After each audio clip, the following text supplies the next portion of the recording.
Welcome to the Healing Hour.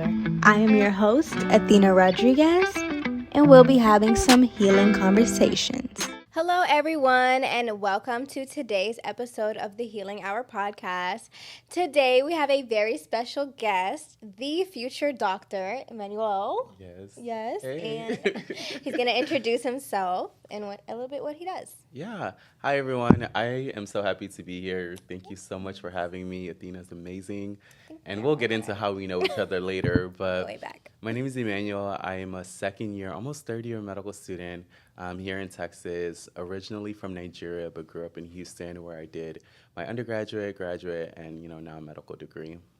Yes. And I guess, should I go into like what I do and all that stuff? Or? Yes. Okay. So, how was your experience so far in med school? Because that is a tough feat to begin with. Even just to get into medical school is intense. So, how are you dealing with everything being inside of med school already? Yeah, medical school is it's an experience.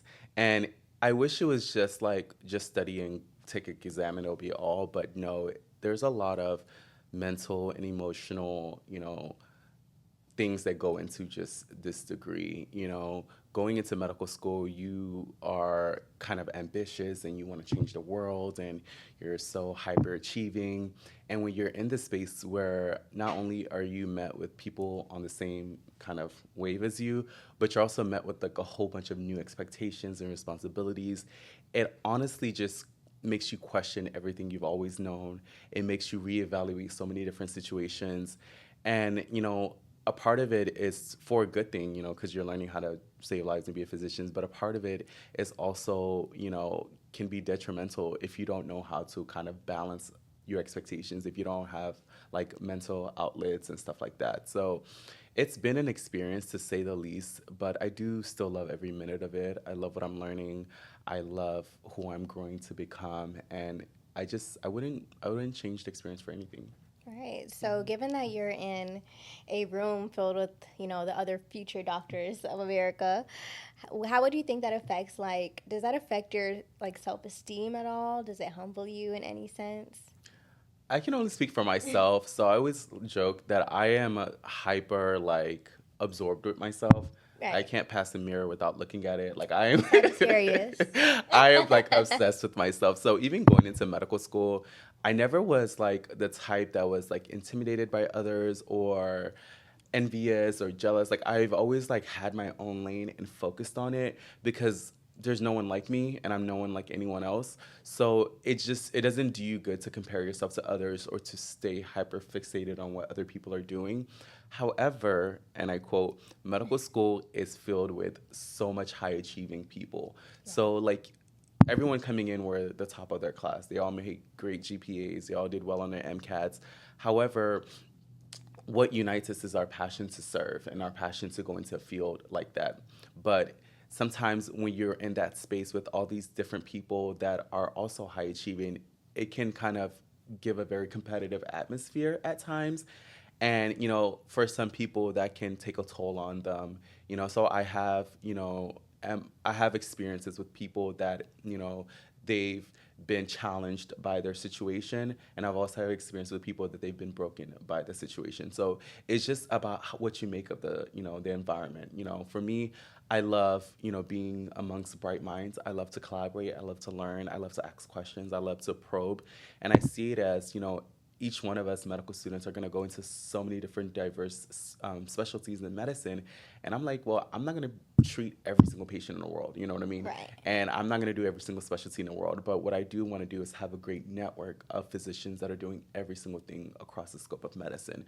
So for me, yes, medical school can be a competitive atmosphere. And yes, it has a lot of, people with different ideas and different mindset, but you can use that to your advantage, and that's what I've learned to do.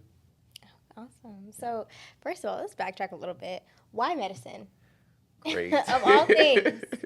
I ask myself that every day, girl. I'm Besides, So growing up, and I mentioned I was born in Nigeria and I spent some years there before immigrating to the United States. But one thing I could say that transcended across continents is the power of healing and the power of health and the power of medicine, whether it's Western medicine or, naturopathic, traditional medicine, whatever it is, it held such a powerful role in people's lives. You know what I mean? Like, life can be going so good, you can be making all the money in the world, accomplishing all these dreams, and then all of a sudden that all changes with a visit to the doctor, Right. or a phone call from a loved one. And I just saw how, people's lives were drastically impacted by health. And it could be like emergencies, it can be like, diseases, or it can just be like preventative things that if they were to have access to, great healthcare, they would have avoided all of this. And, I suffered a loss in a family at a young age, of a, immediate family member. Additionally, I watched people within me, relatives, and people within my community suffer from different health ailments. And I just kind of saw the sense of powerlessness that was not only within my family at the time, but also around my community and environment. And I wanted to be a vehicle to reinstill that power into other individuals. I wanted to be able to give hope. I wanted to be able to intervene. I don't like to stand by and idle and just kind of let things happen. Like, I like to act on it, and I want to better the situation. And I felt like a career in medicine, more specifically a career as a physician, leading a healthcare team, would be the best way for me to do that, because not only are you able to make an impact in people's lives within the hospital sense, but you're also able to like get out there in the community and do advocacy work or systemic work within policy, or business work, create novel therapeutics and research and so many different cool things. And you know me, I'm a busybody, so I like to have my hands in so many things. And I felt like, okay, with a career in medicine, I can just fulfill what I deem as my life's purpose, while also getting able to nurture all these different interests that I've always had. Right. I mean, I always like have like this running joke with Emmy, and I'm always like, we're like the stereotypical African couple. Oh, Like, I'm yeah. going to school to be a lawyer. Yeah. You're gonna go Our to school parents to are be a proud. doctor. So, like, do you think being African played a part in you choosing medicine in particular? Is it a Honestly, stereotype? I'm not gonna lie to you. So my parents never forced me to go into medicine, but they never let me change my mind, though. I would say Right. so whenever I did say I was gonna go into medicine, they're like, okay, great, noted. You're staying on this track. They Right. gave me the right resources. They made sure I was encouraged, which is the blessing. But before I started medical school, so after undergrad, I took 2 years off, in grad school, and also taking a gap year. And I really asked myself before I entered this field, is this what I truly want? Right. Because I know that there is the stigma of, African or just immigrant parents, but mainly African parents wanting their children to go into STEM or legal fields, etc. But I knew that my parents are not going to be alive forever. Right. But I'm going to be the one doing the work, and I'm going to be the one studying and taking the exam, and it's all going to fall on me. So I wanted to make sure that this is something I'm going into because I really wanted to do it. I asked myself that question, and it was kind of counterintuitive because I had already done all these prerequisites. I kind of had all these experiences leaning towards medicine, but I was like, I can stop at any moment if I wanted to. Right. So I just, said to Emmanuel, like, are you sure this is what you want? Like, do you want to enter this field?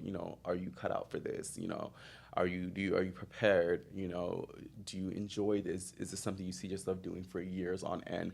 Are you ready to make the sacrifices? Because there's a lot of sacrifices that you have to make for this field. And, when I came to terms that, like, yeah, this is what I want, I was like, all right, well, I'm going to do it full force. And it made things a lot better that I had my parents' support, throughout this journey. Mm-hmm. So, while we're on the topic of the journey, Yeah. so what keeps you motivated to, go through these periods where you don't have a life, where everything is on the back burner, and you have to dedicate nearly 10 years to this one goal? Yeah. Whew, that is a good question. But it's a very important one. So for those that don't know, so the process of becoming a medical doctor, at least in the United States, is you go through 4 years of undergrad, where you can major in anything, and then you go to 4 years of medical school in the United States, and then you do what we call residency, which is kind of postdoctoral training in a specific specialty, and that can last anywhere from 7 to like 3 years, 3 to 7 years, my bad. And so in essence, it's a lot of schooling, and sometimes you can even do what we call a fellowship, which is you're subspecializing, you know. So it's a lot. And I think for me, when I knew that I was going to go into medicine, I first wanted to make sure I took some time off to Right. live a little bit, Yeah. travel, pursue interests, etc. And also kind of put my mind at ease, relax a little bit because I'm like, okay, well, I'm going to be studying for years on end. Let me get a break, child. Let me Yeah. relax or something. So once I got that opportunity to just kind of, take a gap year, kind of mentally prepare for the journey, and also because I knew I didn't want to experience like FOMO, fear of missing out. Yeah. So I'm like, okay, Emmanuel, you know that you're gonna miss out on a lot of parties, a lot of travel, a lot of events. People are gonna do this. You need to make sure you have some type of experience during your gap year that you can kind of reflect back on, and you don't feel as Right. bad as rather than if you would have jumped in straight from undergrad.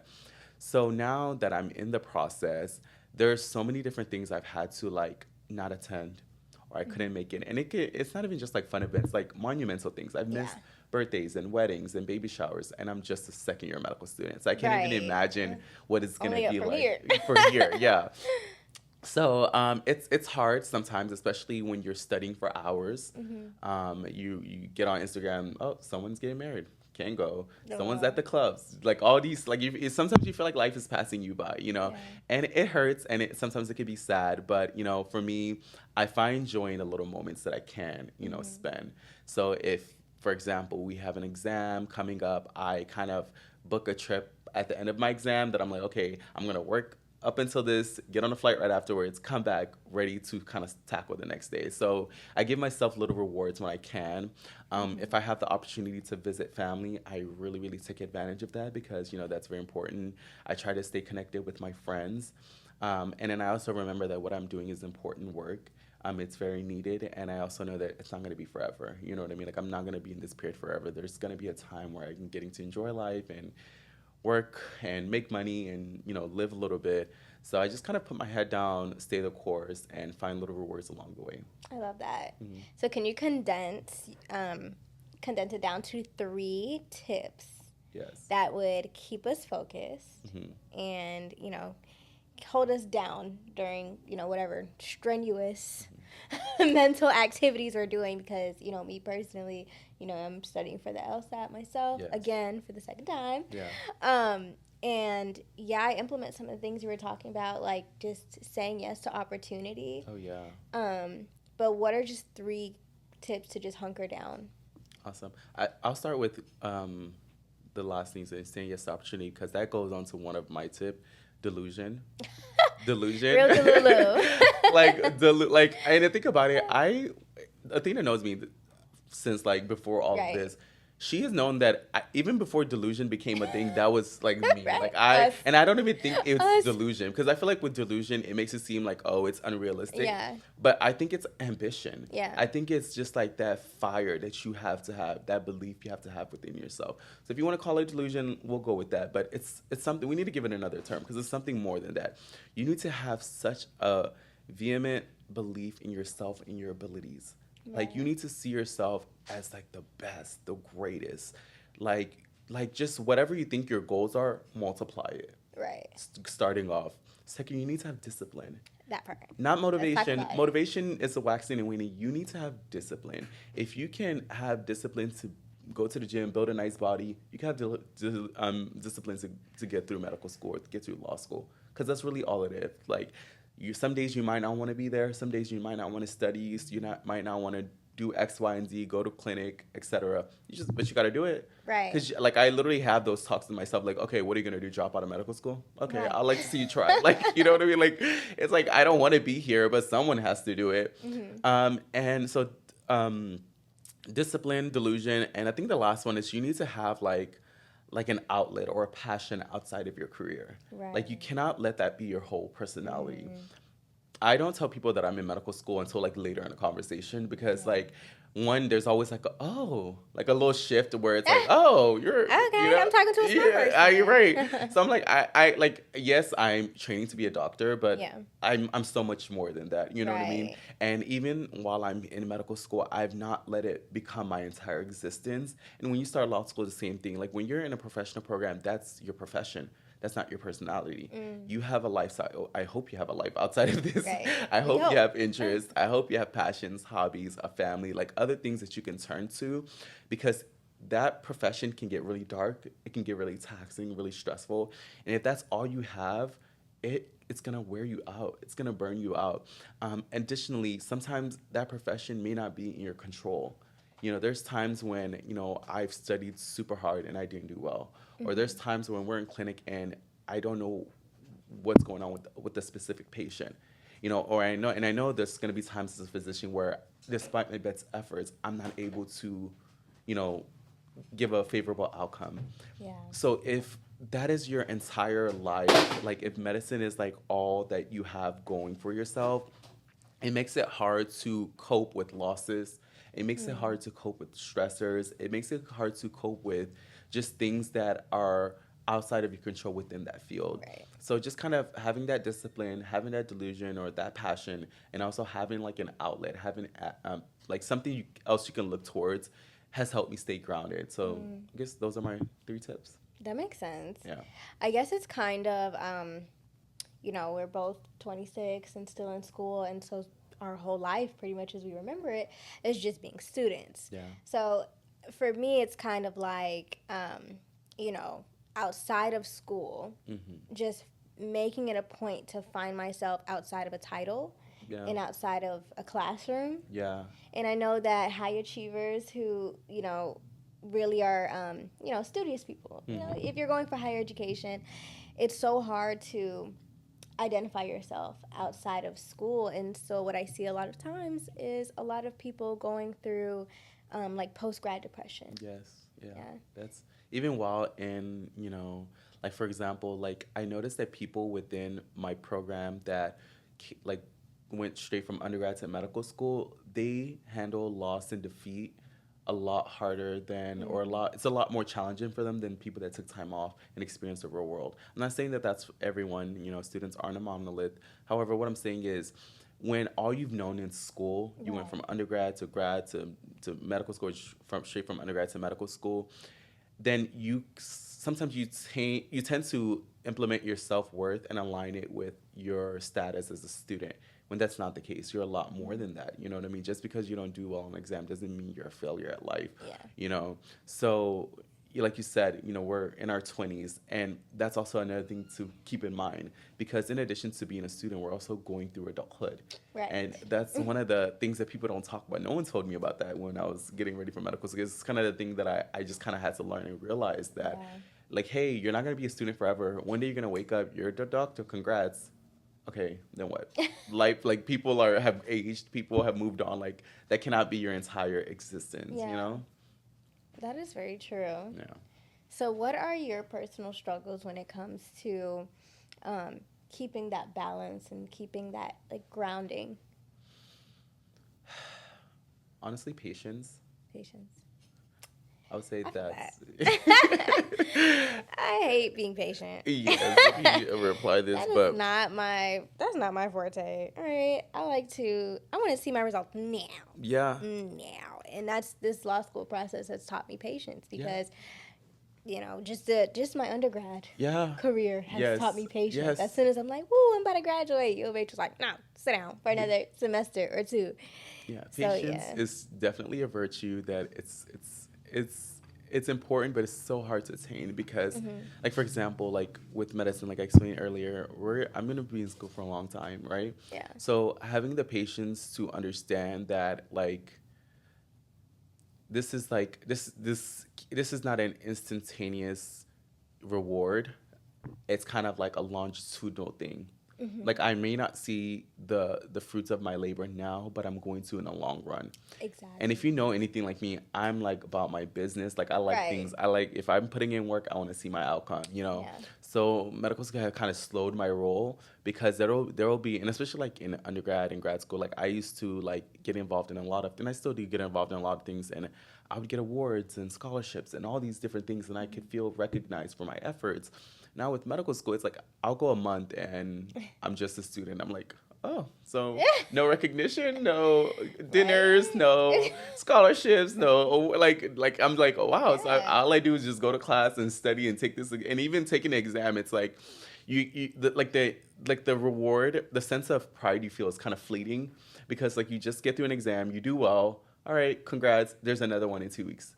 Then it's like Right. back to square one. So I think just kind of teaching myself to be patient, teaching myself to trust the process, teaching myself to just kind of recognize that although I may not see my efforts manifested at this moment, it doesn't mean that it never will be manifested. Right. It just Yeah, may take a little bit. it may take a But I little love bit. what you said about the instant gratification. Yeah. I just, I love that saying that's like, if you live by the cheers, you'll die by the booze. Oh. So it's kind of like, like if you're constantly needing gratification Yeah. outside of yourself, when you're not getting that, you're going to start to crumble. Yeah. Yeah. It's So it's just important. like gratifying yourself and reassuring yourself of that. Yeah, and honestly, I'm glad you say gratifying yourself because I've kind of taken it upon myself that Right. even if the universe doesn't reward me for my effort, I'm gonna reward myself. You know Exactly. what I mean? Like I'm gonna do something nice for myself. I'm not gonna sit As around you and wait should. to congrats, Emmanuel. No, like Right. congratulate yourself. You know? Exactly. I mean, and it's all about, telling yourself that you're deserving Yes. as well. Yes. And that's something I've definitely had to do, kind of just, navigating this, the school journey by myself is kind of like, okay, not comparing myself to my peers, not comparing myself to where I'm at in my life and, Yeah, no. and anything. It's just solely like a me versus me. Yeah, and I want you to also remember that, especially you, your story and your experiences, who you are, is what sets you apart. Because, like, for example, at least with and I'm sure law school admissions process is the same way. When they're creating their cohorts, when they're selecting student, they're not looking for cookie cutter students. You know what I mean? Because like for medical school, okay, you did well, you got a good GPA, you got a good MCAT, you got a good LSAT. Okay, so did X, Y, and Z. So did Right. everyone else. Exactly. Like they're not trying to bring in the same people. They're trying to, at least I hope, they're trying to create a diverse cohort. So with you having your experiences and your businesses and your life journey, that is what's gonna basically sweeten the deal because it's like, yes, she's smart and then she has all these great things, you know what I mean? And it also is such an advantage to your classmates because institutions are gonna find that favorable because they want a cohort where people can learn from each other, where everyone is kind of bringing something to the table because in addition to us being students, we're also kind of like colleagues in a sense, Right. So I feel like compare yourself to others is kind of like futile because it's like you don't want to be like everyone else. You don't want to be that standard applicant. You want to be the one that they're like, wait, that's the one that had the podcast and did this and that's like you want to be the one that they actually remember. And the only way you can do that is by continuously working to set yourself apart. And that's great advice, actually. Yeah. And so with setting yourself apart, I mean, clearly, I imagine you look a lot different than your classmates. Yeah. Better. I'm just kidding. I know that's right. No, honestly, and I think in full transparency, I have been blessed that going into medical school, I was able to attain a scholarship to attend medical school, and I say this all the time that it was not just my stats that got me a scholarship. Right. So I give advice to pre-medical students on how to be great applicants, and one of their questions like, oh, so what was your GPA and what was your MCAT? I'm like, you're missing the point. You're really missing the point because if it was just my GPA or my MCAT that got me scholarship, everyone would have a scholarship. Right. You know what I mean? I feel like it was who I was as a person and as an applicant that was like kind of, like I said, sweeten the deal to where an institution is like, no, we want him. You know what I mean? Yeah. He's smart, he's bright on paper, but then look at all these other things that he's doing. Right. And for me, that has always been something I've always kept at the back of my mind. Even in undergrad, even in grad school, I've always been like, okay, what can I do to set myself apart? What can I do to make sure I'm unique? What can I do to make sure I take up space? Because for me, education is power. Education opens doors for so many different opportunities. and rooms. And when you're in those rooms, you better take full advantage of it. You better utilize every resource available to you. You better make sure you elevate your voice. You better make sure you go after that interest, whatever that's you've been itching on, do it. Because if not you, then someone else will do it, you know? Right. So for me, I've always been like, okay, I see everyone is doing X and Y. I'm gonna do X, Y, then I'm gonna do Z, and then whatever this is afterwards, you know. And honestly, I can also attribute it to being an immigrant. Yeah.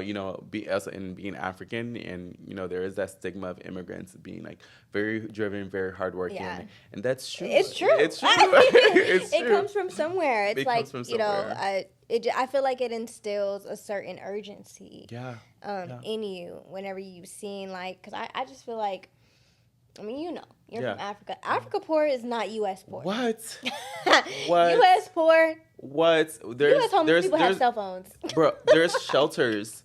There's shelters. There's resources. And of course, I'm not being, I'm not throwing a blanket statement by saying every, person in economic poverty has resources. But if we're going to look at the facts, at least as of now, the government has at least some type of semblance of resources available, at least to meet people's basic needs. Right. That's not the same in other countries, especially countries in Africa. Exactly. So when you see people actually dying of hunger, literally, not like losing weight of hunger, not because they can't pay specific bills, but like they're on the street like famished. Literally. Or they don't have access to life-saving care. Yeah. So they're dying of ailments. They're dying of diseases. They're like bleeding out. When you see things like that, it changes the world for you. Right. Because one, you're not hyper fixated on materialistic things. You're not hyper fixated on things that you can't necessarily change. You have a sense of I want to do so much because I know how bad things can get. I want to do so much because I have a privilege and an advantage of being here that not many people have. You want to do so much because it's like you've seen what people on the other side are going through. And not only do you want to give back, but you want to just, I don't know. I don't know. Someone needs to coin the term. It's a gratitude thing. You know what I mean? Like, I'm so grateful. Yeah. Especially with education, like I always say, education is power. Yeah. Like I know we're in an era where, people are making money from different resources, crypto, trading stocks. Great, congratulations. But we still live in a specific society. We still have socioeconomic barriers for a reason. And education continues to opens doors that money alone can't. Right.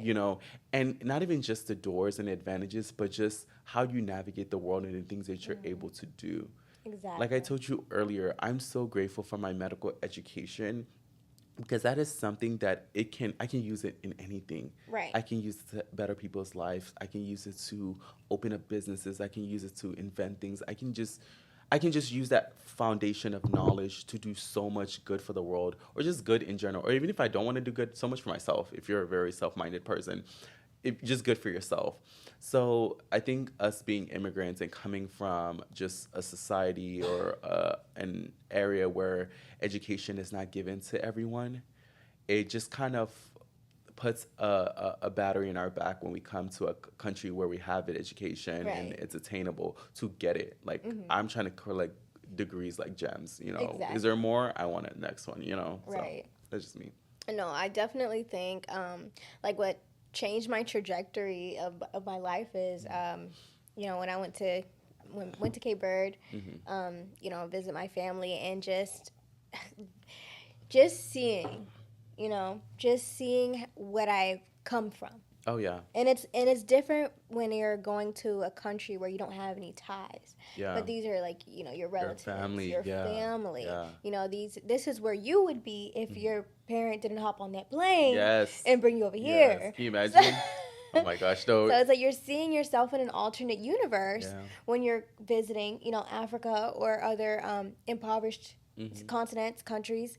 And man, instantly I was like, no, I have to, I was so young, but I was like about 14, I think, the last time I went back.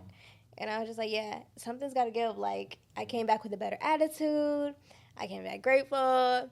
I flushed my toilet a million times. I was like, yes. Yes, it doesn't. God bless America. God bless America. I literally kept flushing the toilet just to hear it. Like, yes. Yes. Running light, running water. Yeah.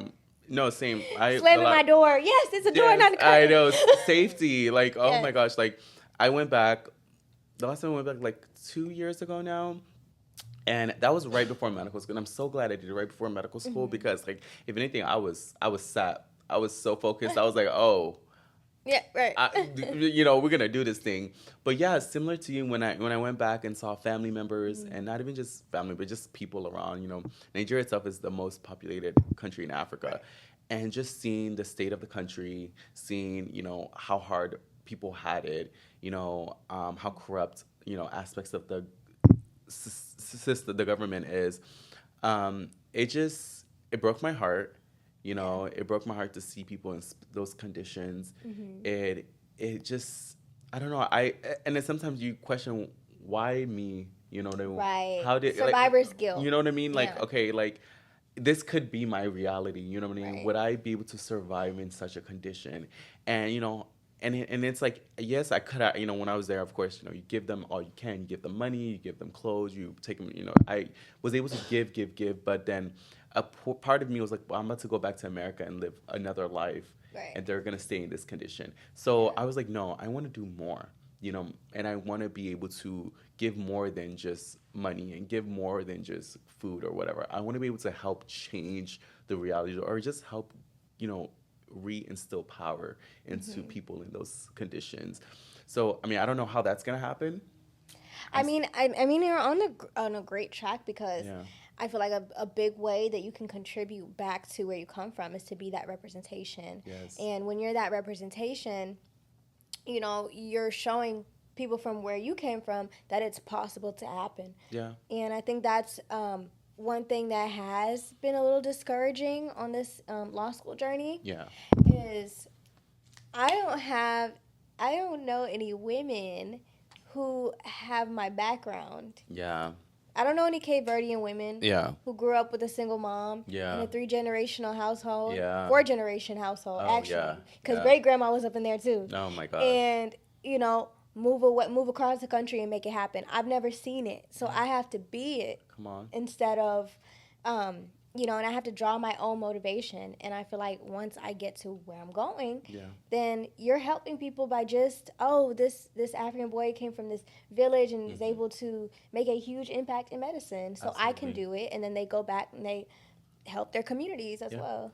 No, absolutely. I relate 1,000% because growing up, I didn't see any Black physicians, especially I grew up in the southwest side of Houston, Texas. So very, low class family financially. Seeing my parents work hard without degrees, do odd jobs. It's just the pipeline. Like it didn't seem like it was attainable because you don't see someone in that position. Right. And, even now as I'm navigating through, adulthood, there's still aspects of myself that I don't see representation of. Right. It can be anywhere from my journey, my upbringing, my beliefs in life, my views on politics, whatever the case may be. And, it's a blessing because it forces me to kind of be a trailblazer. Right. It forces you to be that representation that you want other people, that you wanted growing up. And it's also inspiring also to myself because I'm able to say, wow, like I became the first X, Y, and Z to enter this space.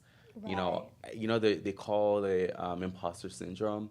Yeah. I never really had imposter syndrome. Yeah. Because I've always been like, no, like I know I worked my butt off to get here. And instead of sitting down, basking in, oh my gosh, why am I here? I'm going to turn that energy around and say, I made it here for a reason. You know, Right. I'm here and I need to get to work because there's people counting on me to succeed while I'm here. You know what I mean? So there's so much beauty in not having representation. It comes with a lot of challenges, but there Yeah. is beauty in it because you're able to kind of use that as fuel to kind of Right. keep going. But I do hope we can increase representation. I feel like, you know, especially with medicine in the legal field, it's one of the things that especially the Black community we're lacking in. I Right. feel like we need to work more towards that. I don't like this shift where we're saying F school and you don't need education. No, you Now, do. Go now get that you learn a thing or degree. two. Go, even if you don't need to get it for decoration, even if you don't Right. use it, Just just hang it have on it. a Just wall. right, just for bragging rights, whatever the case may be. Right. So I just want more young Black boys and young Black girls Right. to know that there's other options and there's other fields that they can enter that doesn't require them to, you know, do illegal things or, you Right. know, do things that will put them at harm's way. Yeah. I definitely think, with representation comes a shift in information, Yeah. which is what, as a community, we lack information, Yes. and we lack information about Yes. schooling and about loans. Yes, and even about, health. Yeah, Even health. health. There's like Yeah. lots of misconceptions about health, lots of false information being spread, and then like for example, like even like vaccine information or. People just and rightfully so. You know, the medical system has mistreated Black Americans in this country for many, many Yeah. years. We cannot erase that. And I feel like the way we can move forward from that is we need kind of like that We need to infiltrate bridge. it. We to need like infiltrate. someone that's like, or we need more because we still have Yeah. people. We have people doing the good work, but we need more people that are Right. serve as that bridge between the system and the community to kind of translate that information in the context that best fits residents of specific communities. Right. You know, so like with your idea with your comment on knowledge and information with us going to places that we don't see much like us, it is our responsibility to take the information that we're learning and give back to our community. Right. You know, there was this running joke where people were like, "Oh, I hate when I go to family events and they're trying to grill me for free legal advice or free medical advice," and I'm like, I get that, but it's like. Give it to them. Give it to them. You know, be like, Yeah. like, what's the point of getting your degree, doing just all to these things, gatekeep. just to gatekeep? Oh, grandma, I have to charge you for legal advice. Are you kidding, me? Sorry, Sorry, girl. like, sorry, Auntie Uncle. Like, I'm not talking unless you start. Like, no, Right. like, come on. I bill at It this literally- is my billing rate. Come on, this is who bathes you. Come on, like they put food over your on your table, shelter over your head. Like even with medical advice, I would never not give someone medical advice because they're not paying me or because I feel like I'm like the end all be all. No, like Right. if I'm at a cookout or at an event and you have a wound that you need me to look at, I'll look at it. Like why not? Like it's not gonna take anything from you because Yeah. to some people you are the closest source of information they'll get for a long time. That They can't part. afford to go and talk to a lawyer. They can't afford medicine. Exactly. You are kind of like their lifeline at the moment. You're the change. You You're the are. change. We were just You talking- are, You are literally. the change. We were just You're the talking change. about- You are the change. So don't come here saying after you done work to get this degree to better your community. Yeah. And here's the community in question, and you're like, you need to pay me for the information. Like no. Right. Then we're in this rabbit hole all over. We're in this Yeah. hamster wheel. Yeah. And it's like misinformation like kills us as a community. What? You remember when COVID started and they said Black people can't get COVID? Oh my gosh. Do you remember it that? And then it hit us as a community like COVID a taught me that a brick. lot of people did not finish high school biology. Like I don't expect everyone to be just masters at But science. we just didn't know what But it it's- was. it- We didn't know what it was. And you know, I can't even fault our community for that because I feel like systemically we didn't have a proper translation of that information. Yeah. Like, it wasn't taken seriously by, the person in office who shall not be Mm-hmm. named. It wasn't, we didn't even the World Health Organization. We had leaders, experts in this field who weren't respected, who weren't Right. acknowledged, who they thought had Conspiracy, like some ploy yeah. against them. And it's like Okay. oh, you're safe. First of all, like the government is what not do out they to gain get, like, to, by lying to you? they're putting microchips in the vaccine. Like Pookie, you're okay. I promise you. Why would they want the government microchips in you? They have your social security, they have your address. You just got a stimulus check. Where do you think they sent it to? Like, you're okay. They're not out to get you. Mm-hmm. Vaccines and public health measures are just that, public health. Right. They're too, and it kind of speaks to the altruistic nature of this country, because COVID was, especially with the vaccines and all that stuff, it was a time where we had the option to come together as a community, but people wanted to not. Everyone was just kind of like, I'm in it for myself. Like, as long as I'm okay, nothing else matters, which is harmful. I'm not going to put my mask on because the government, right. Okay. And what if you get someone's grandma sick? And that's what y'all were doing. It was getting a these lot. people sick with compromised immune systems and killing all people's grandparents. I was disappointed in so many different aspects. I was disappointed about how it was handled on a systemic level. Right. I was disappointed of how hesitant some people in our community were about it. I was disappointed by some young people that I'm like, y'all should know better, because we at least have internet and we have access to information. Like, Google is free. Like, if you had hesitations, you can actually search up certain things. You can ask the right questions. But I just hope moving forward that, because we are going to be met with another pandemic. It's not a matter of if, it's when. Every vaccine that you had to take for school shots came with a pandemic before it. Yeah. So I just hope that moving forward, we have a better public health information system, and it can be from just us as physicians on the front line, which I feel like we need a lot of physicians and medical professionals delivering that information. Right. But it can also be from things like social media and just kind of using different modalities of spreading information in a way that's safe and a way that's reliable. Exactly. Y'all was getting me with the COVID and saying that alcohol kills Girl, COVID. they had someone tell them to inject bleach in them. The craziest theories just came from a lack and a distrust of public health information. Yeah. And like I said earlier, I definitely understand and empathize why we have such a strong distrust in the medical system. I mean, look at the history of this country. Warranted, it's nonetheless, warranted, but a little crazy. Absolutely. And, it's not something we can fix in a day. And at first, it takes accountability, and it takes, active, holding... We I feel like us as the medical community, and even though, there's, the American Medical Association has put out a statement, and different medical organizations have also put out statements condemning, past practices, but it also takes more of a community-centered approach in how we move forward. We need to re-earn that trust. We can't expect specific population that have historically been marginalized, that have been ostracized, that have been experimented on to just say, it's like asking people to forgive slavery. You can't just ask, someone can't just, we're going to forgive years of oppression. Yeah, I'm bored. What's next? Yeah, no, it doesn't work like that. No, I wish. If so, we wouldn't have half of the problems we have in this world, in this country. Right. So it takes work, it takes effort to re-earn that trust within our community. And I do think it is our responsibility as medical professionals to re-earn that trust, because we took an oath to treat all human beings, regardless of their race, gender, sexual orientation, walks of life, socioeconomic, economic status, etc. So it means that no patient is left behind. It means that no individual is left behind.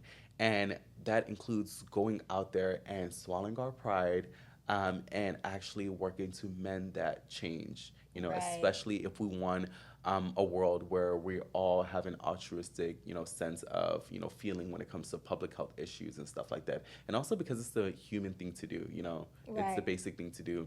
And not even just, I'm not going to put all the burden on medical professionals systemically, politicians, governmental offices. From the top down. It starts from the top. So there is a lot of systemic barriers where there's a lot of social barriers, environmental barriers that I feel like we really need to either work on individually or just dismantle the whole thing and just kind of rebuild it. Exactly. Mm-hmm. And it's, you're doing the Lord's work. I'm trying, girl. You can't save them all. That's you can't save them all, but you can just do your effort. People need to see themselves in every field. People need to see themselves in the legal field, in the medical field. They need to see themselves in order to really grasp concepts. Mm-hmm. You know what I did not know? When I was taking my NASM, my personal training exam, okay, so the number one killer of black men is not the police, and it's not other black men, and it's not guns. It's heart failure. Yes. It's heart Yes, it's failure. I didn't know cardiovascular that. diseases. But Yeah. if that was common knowledge, Yeah. there would be more initiatives. Yes. There would be more information to teach Black men how to take care of their heart. Yes. That's actually, I'm so happy you brought that because February is the American Heart Month, Heart Health Okay. Awareness Month. We got us one. You know, and last Friday actually was National Red Wear Red Day, which kind of highlights heart health and cardiovascular diseases in Black women or women in general. So that's a very important thing, and it's something I'm very passionate about. Cardiovascular disease is such a silent killer because it manifests in so many different ways. When you think about it, your heart and your vasculature basically infiltrates every organ in your body. Your blood is running through every single thing as we know it. So you can have things such as heart attack that can happen, stroke, peripheral arterial disease where you're losing amputations, organ failure, like so many things that can happen if your cardiovascular health is not optimal. And within the Black community, we tend to, not always, tend to overlook that. Like Yeah. we'll have a family member, oh, she just had high blood pressure. Right. Just high blood pressure? No, that shouldn't just Oh, be. she just got diabetes. Just diabetes. Diabetes was so regular when I was a kid. Like, No, all of our family members what? had diabetes. Oh no, everyone was taking high blood pressure, or you Right. you knew a family member that lost a limb, or you Yeah. knew a family member that had stroke. So it's like, no, that's not That- that's this not ain't normal. that. That's not it should not be normalized. So entering before even medical school, I knew that was an issue. But even going to being in medical school, I'm like, whoa, this is actually like a big issue. Like the statistics are so alarming that it's like, why is this not like why aren't people screaming this from the top of their lungs? You know what I mean? Right. And although there's pamphlets and all these like websites that are out there, like but who's that's not the right method of bringing awareness. You know what I mean? Yeah. Maybe we need to try other things. And I think that's kind of a lot of the work I do. Like in addition to being a medical student, I do a lot of research, cardiovascular research, stroke research, health equity research. I do a lot of policy work, and then I also do a lot of community initiatives. One of them being kind of volunteering and helping to screen for cardiovascular and cerebrovascular diseases. And I feel like Houston is doing a good job. And my school is in Galveston as well. So, Galveston communities, we have free health clinics and stuff like that. But there's always still that could be done. But, Right. we have to give credit to the things that are being done. For example, the African American Male Wellness Agency hosts this big walk yearly. I actually have one coming up. I believe it's in April, at U of H, TSU. Okay. So it's like a big way to just kind of advocate for, and it's targeted towards Black men and Black male wellness. There's other different walks and, charity events and, community events that goes on that kind of promotes this. I myself have actually taken initiative to create a medical documentary that kind of shed light into some of these cardiovascular diseases, specifically peripheral arterial disease. So it's definitely a reality that a lot of Black men and a lot of African Americans face in this country. But I just don't want us to sit idle as this continues to be a statistic. Like what are we Right. doing about it? You know what I mean? Like Yeah. we can do all the research in the world, we can look at all the data in the world, but until we translate that into actionable, things, it's going to continue to be a statistic. Right. So it's heartbreaking, but I feel like the more I'm glad you're learning about it, the more we continue to spread awareness and just kind of provoke those conversations, the more people can be more informed about it and hopefully kind of take better care of their health, or do their part in making sure they prevent these, disorders and, fatalities from occurring. So have y'all been able to pinpoint like a common trigger in heart failure yet, especially as it pertains to Black men and Black people in general?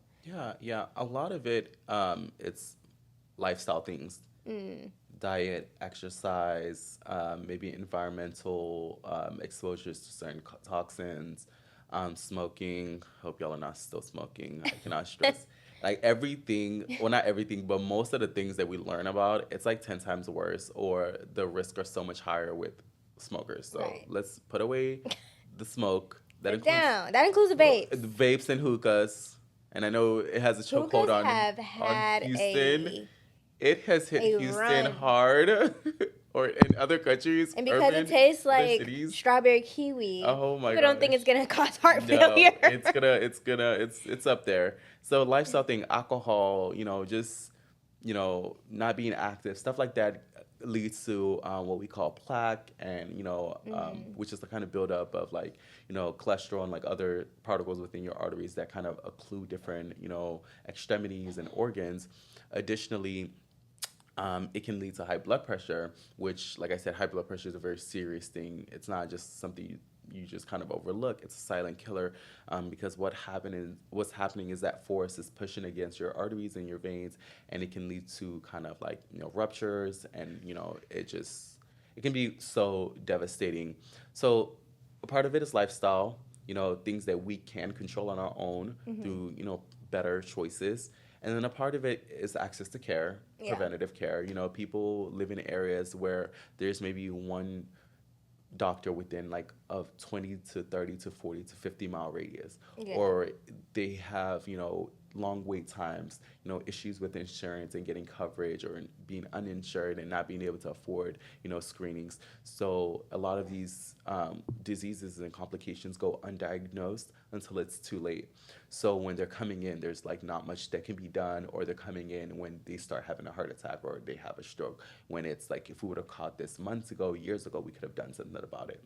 So and there's, like I said, there's so many different facets of it, lifestyle, systemic, not being able to afford access, environmental triggers. Stress is also another one. I feel like Black Americans are at a chronic level of stress. Like, it was actually a study published that it says, like, we used to attribute a lot of specific diseases to race. Yeah. But race is just a social construct. And when you think about it, it's not That makes necessarily sense. someone's skin color that's predisposing them to specific diseases and fatalities. It's more so the lived experiences of the people in that skin color.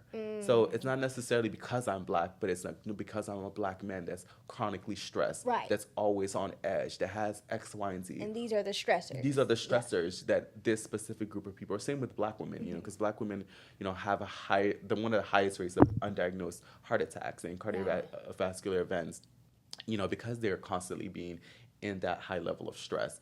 So, when you put that all together, it kind of continues to perpetuate this kind of disparity that we see in people within our community, experiencing these, disorders at such a disproportionate rate as compared to our counterparts. I love that. So, okay, let's get a little woo woo and a little holistic. Oh, holistic. Because Okay. you know me. Yeah, I'm very woo woo. Yeah. I'm wooed out. Yeah. I attribute so much to the metaphysical. Yeah. In addition to, our physical. And, I did a lot of like reading up on autoimmune diseases, especially as it pertains to women and specifically Black women. Yes. And there just tends to be so many trends with how we feel Yeah. on the inside and how our health reflects that. Absolutely. So do you think that, our feelings are metaphysical? I mean, like you kind of just said with the stress thing, like stress, you can't see stress. Yeah. You can't eat stress, but that mental Yeah. affects your physical. So do you Absolutely. think like a lot of ailments are just like a state of mind? Is that like a trigger? So, especially with the autoimmune, young women, especially young Black women, have the highest rate of autoimmune diseases. Right. We are still trying to figure out why, but we know that that's a thing. Additionally, we know that when, people, they are more in tune with not only their physical health, but their mental health, their emotional health, their spiritual health, they tend to do well. They tend to, survive longer. They tend to heal faster, and they tend to, they just have lower risk of developing a lot of things. And while even if you're not into like the woo woo, or whatever you call I it, love the woo woo. Like, but don't get me it's like just I'm like crazy. when you look at it, when you're in Zen with all these different aspects of your life, naturally your body is going to release good hormones. Your body is going to be at a state of relaxation. It's going to be at a state of peace. And it puts all your functions at equilibrium, or in medicine we call it in homeostasis. Okay. So when you have certain things that are triggering different levels, like, release of this gland or this hormone, less release of that, obstruction here, more, blood flow going certain whereas it just kind of puts your body at kind of like out of whack, and you feel it, Right. even if you're not sick, when you're like under a lot of stress, you start to feel like weak, and you're like, oh my god, something's going I be on. looking ugly. Like I look You start so having ugly when I'm stressed flares. out. Yeah, Like so I get crackhead skinny. Like I lose my butt when I it's get sad. just our body just responds to these things. I don't So look good anyway. I do agree to an extent about, like, all that plays a part in our health. Yeah. And that's when I say health, I don't just say health, I say optimal health. The best state of what your version or what your body's version of health is, because it looks Right. different for everyone else. Right. No, I love that. And thank you so much for sharing your insight. No, thanks for having me. today. Like, we didn't even talk about how we met. Oh yeah. Quick rundown. Yes. Emmy was probably one of the first people that I met Yeah. here. And we met Before I even in moved to college. Houston, Yeah.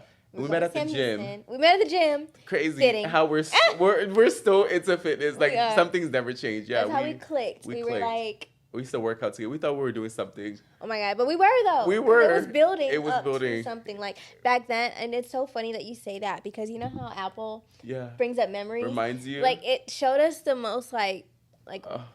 homely looking photo of us at the gym, Oh. and I was like, oh, we've come so far. We've come so far. You just gotta stay down and wait out the Yeah. process. That's what I just was so proud looking at that. I'm like, we were both freshmen in college. We had all these dreams and right. aspirations. You're living yours. I'm living mine. Yeah, We had all these fitness goals. Now we're hitting them. We had all Yes. these professional goals, and we're just growing. No, honestly, when I think of like Athena and I's relationship, it makes me very emotional because it was it had started at such a pivotal time in our lives, such an impressionable time, which is like freshman year of college. You know what I mean? Like, so it's like you're living on your own for the first time. You don't know anyone. You're reinventing yourself.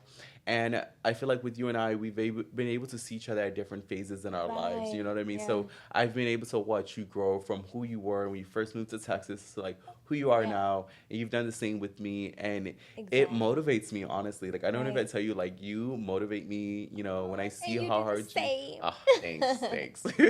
When I see how hard you work and how relentless you are, it's like this morning, for example, I had to be up early for something, and I was in bed. I was so exhausted. I look on my Instagram because, we all roll over, scroll over. You were one of my first stories, and you had already posted a story like 30 minutes ago. I was like, oh, I'm up.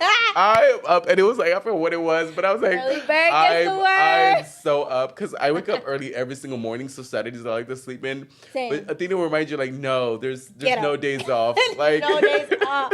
And you do the same. Like, I think especially whenever I'm like down, like in the dumps, and I'm like second guessing myself, especially like with this school journey that I've been like working out for so long. It's like Emmy will swoop through and be like, stop feeling bad for yourself, biatch.